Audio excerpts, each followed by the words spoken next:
I think this is probably one of Mesa Boogie's lesser known amps, and at the time when I used to read about it on the Grail Tone, which used to be the Mesa Boogie forum about Mesa Boogie amps, it was one of the ones that people on there liked the least, and on the 7-string forum, which is kind of unsurprising now that I have made the move to the sort of playing that I do.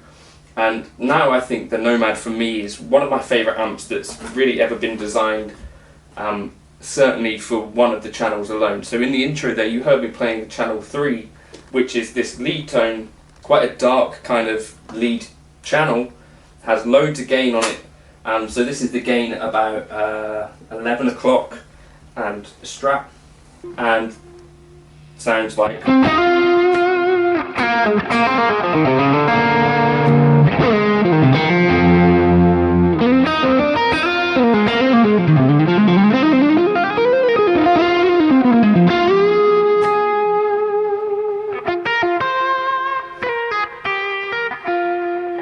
Still really kind of responsive to picking dynamics.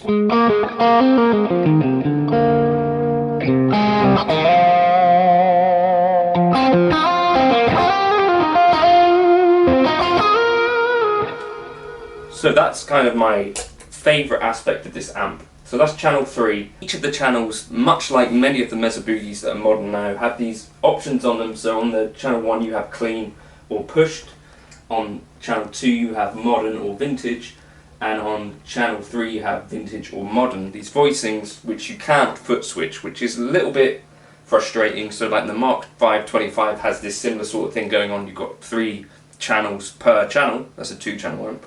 You've got 2 channels per channel, or 2 modes per channel here, but you can't foot switch them. So that's kind of one thing that I think people would like the ability to do. But it's a 3-channel amp essentially. The clean channel again sounds, I think, fairly dark.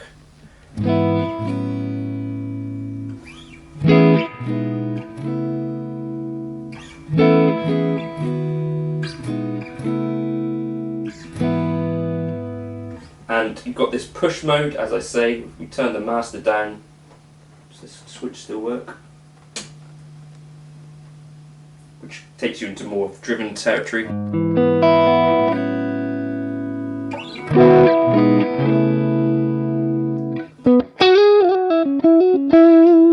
But that's not how I use it, because I use it to have a clean channel and a dirty channel essentially. And then the second channel has a bit less gain than the second,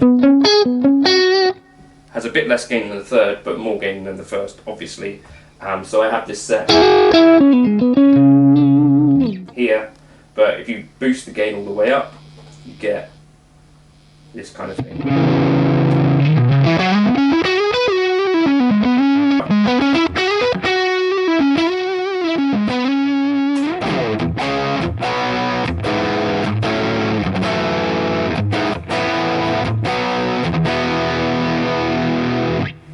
All the way up.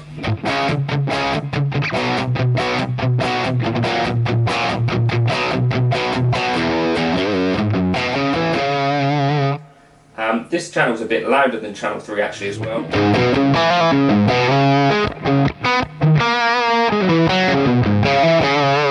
But, you know, plenty of gain on there for certain stuff. That's in the modern mode. You've got vintage as well, which I guess is going to be voiced slightly differently. So here's modern. Here's vintage, which I guess is quieter. Considerably quieter.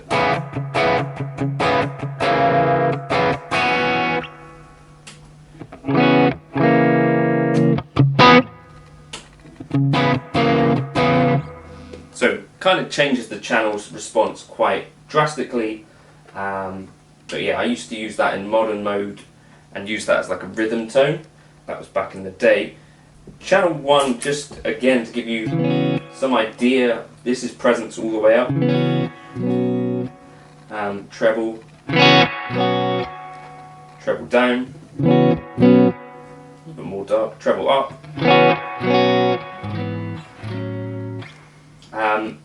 mids up, mids scooped, pronounced amp.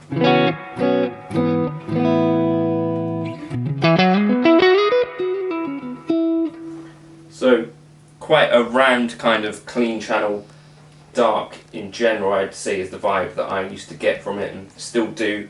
Not the most exciting clean channel in the world, I'd have to say. And then channel 3 is the one that I really love, kind of for me it's doing that Dumble kind of thing or that Mark series amp thing.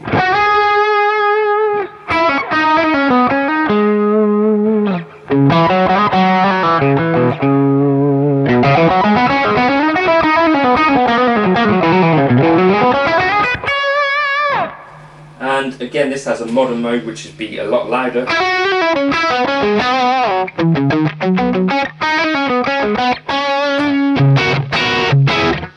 So maybe if I was playing rhythm on this channel I might stick it in that modern mode, but if I'm playing lead, this is kind of where I like it.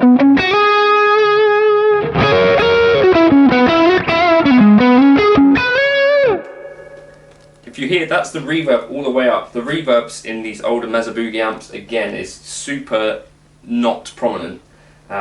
Quite, I don't know, if you were buying an amp for reverb, this would be, I imagine, disappointing. So that's the clean.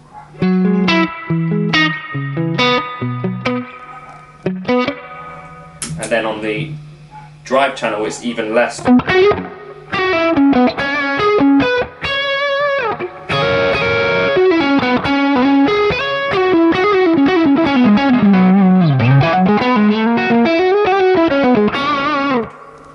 So it's not a super prominent reverb. I mean, for live use it's fine, but it's not one of those things like a Fender reverb where it's like super inspiring to be in the room with. Yeah, so that's the gain on the third channel about 11, the treble at about 2 o'clock, the mids I've got fairly high at about 7.5, the bass I've got very high for a Mesa Boogie at I think 8, presence off, master dimed. So that's kind of the settings that I like for this. I sometimes might boost the gain.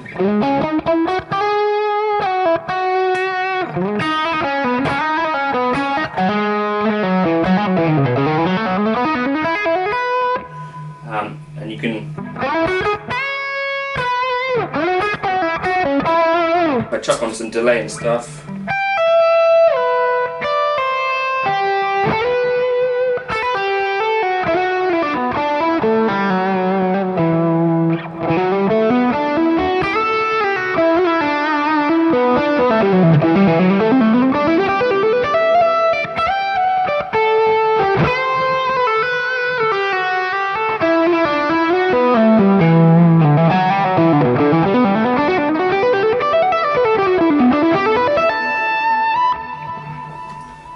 Just for me, a beautiful sustaining lead tone is exactly what I would want from an amp, and that's why I find this amp so special. So Little John walked into Manson's, which is an Exeter guitar shop, when I was I think about 16, and this was there for £750 used, and I couldn't afford a more expensive Mesa Boogie amp at the time, and I thought, well, that probably has got to be close enough to some other Mesa Boogies. I was playing 7 strings at the time, so it didn't really necessarily fit the bill particularly well for the sort of stuff that I was into, like Dream Theater and stuff. But that channel 3, as I've grown up, I've come to kind of love it even more. And you don't need pedals with this amp. That's kind of one of the things I like about it. It's got an effects loop, but I think it's parallel, so not the most usable effects loop in the world. It can do that kind of helicopter thing, and I used to think that I had a broken amp. But apparently that's a common thing with these, and I used to also switch it with an RGA-M, what is it called, like an amp gizmo or mini gizmo, and I used a pod. I used to use that to switch this amp, and I might try gigging it again soon because I think it's a great sounding lead channel and the cleans will do the job.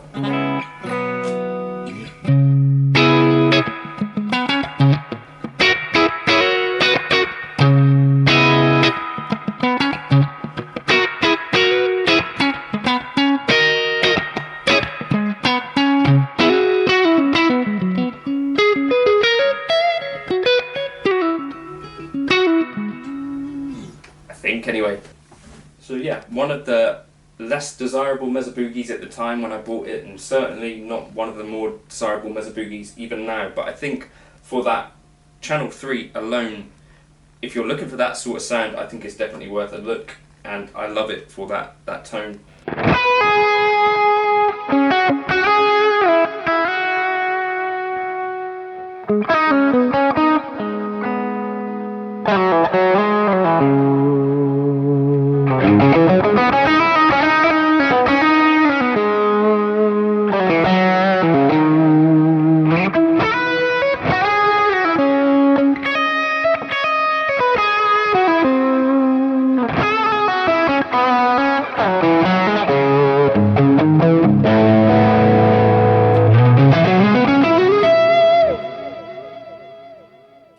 You can find these around, and I think hopefully that kind of demonstrates some of the tones that are available within there for you. The 3-channel amp, and that 3rd channel for me is one of my favourite drive channels on any amp for lead playing with a Strat. I think it sounds beautiful, and not the best reverb in the world by any means. Weight wise, I think it weighs about 28 kilos, this combo, but I think a really cool little amp, and maybe one of those ones that you don't see many people sort of championing, but it's always done well by me. This is still the tubes that I've had in it since 2006, and so no complaints at all. Great little amp. Hopefully that's vaguely interesting to one or two of you. Maybe one or two of you might have been considering this amp, or you're on eBay and wondering what does this amp actually do. That's how it sounds with a Strat. Cheers, here's some more playing.